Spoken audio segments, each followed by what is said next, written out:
In this video, I'm going to be showing you how to do calf raises on a step, also with your toes elevated at the same time. So I've got a step here, I've got an exercise step. You don't need to use one of these, you can use whatever step you've got lying around the house. And then I'm going to use the towel to make sure that when I'm doing the exercise, my toes are elevated. So it's all the same cues as your usual calf raise. However, my toes are on the towel.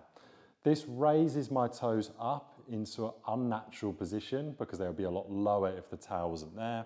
This stretches out the bottom of my foot and allows me to have a slightly different feel when I'm coming up into my heel raise, squeezing my calves and slowly coming back down. So it's a nice stretch for the underneath of the foot, which is known as the plantar fascia, as well as working all those intrinsic muscles of the foot and calf, Achilles and soleus. You can use something in front of you like a wall or object of fixed resistance, there for your balance should you need it. You can also set this up and not use the wall, but if you have it in front of you and you don't need it, you've got that security blanket if you ever did and you did lose your balance.